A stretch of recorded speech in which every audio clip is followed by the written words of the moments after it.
इस उम्मत पर एहसान है रब का कि पिछली कौमें सैकड़ों साल इबादत करें और हम एक रात इबादत कर लें, हम एक बार जनाब सुभान अल्लाह रजब का रोजा।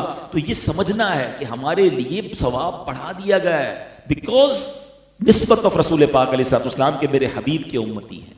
तो ये वो मुबारक महीना जिसके बारे में अहदीस में मजमून मिलता है कि रजब अल्लाह का महीना है, शाबान नबी पाक अलैहिस्सलाम का महीना है और रमजान नबी पाक फरमाते हैं मेरी उम्मत का महीना। अल्लामा सफौरी रहमतुल्लाहि तआला अलैह बड़ी कमाल की बात फरमाते हैं, वो फरमाते रजब बीज बोने का महीना है, शाबान उन सीडिंग को हार्वेस्ट करने का, पानी डालने का महीना है, और फरमाया रमजान फसल काटने का महीना है।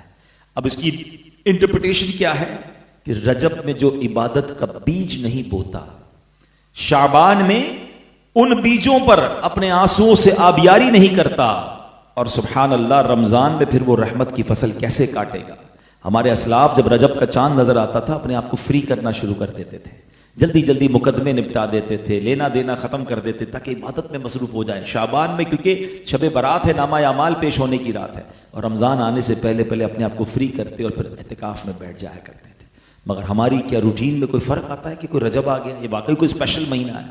जी हाँ मेरे प्यारे इस्लामी भाइयों, ये वेरी स्पेशल महीना है और काश हमें ये बात समझ आए और हम रजब का एहतराम करें। सुभान अल्लाह। याद रखिए हदीस पाक है, हजरत अबू उमामा रदी अल्लाह तआला हदीस के रावी हैं कि 5 रातें ऐसी हैं जिसमें दुआ रद्द नहीं की जाती। देयर आर 5 सेक्रेड नाइट्स, ठीक है, जरा गौर से सुन लीजिए। 5 रातें ऐसी हैं कि दुआएं रद्द नहीं होती, कबूल होती हैं। नंबर 1 रजब की पहली रात, नंबर 2 फरमाया शाबान की 15वीं रात, वो भी इंशाल्लाह अगले महीने आने वाली है।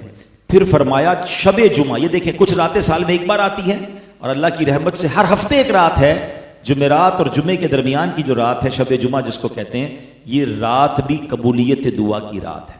4th फरमाया ईद उल फित्र की चांद रात, और 5वां फरमाया ईद उल अजहा की रात, यानी जिस दिन सुबह ईद उल अजहा हो उससे पहले की रात भी। ये खास दुआओं की 5 रातें हैं। अल्लाह हमें इन रातों पर खूब अमल करने की तौफीक अता फरमाए। तो रजब में जितना हो सके आप रोजे रखें, इसमें जिक्र व दुरूद करें। अच्छा, इसमें एक और बड़ी नेकी करनी है, कोशिश कीजिएगा, जरूर कीजिएगा। और हजरत सैयदना अब्दुल्लाह बिन जुबैर रदी अल्लाह तआला से रिवायत है कि माह रजब में जो किसी मुसलमान की परेशानी दूर करे, अल्लाह अज़्ज़ व जल उसको जन्नत में एक ऐसा महल अता फरमाएगा जो हद्दे नजर तक, यानी जिधर तक आई साइट जाती है, इतना वसी होगा, इतना बड़ा होगा।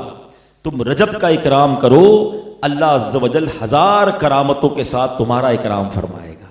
तो रजब की इज्जत करनी है और इस महीने में कोशिश करके किसी एक की परेशानी दूर कर दी।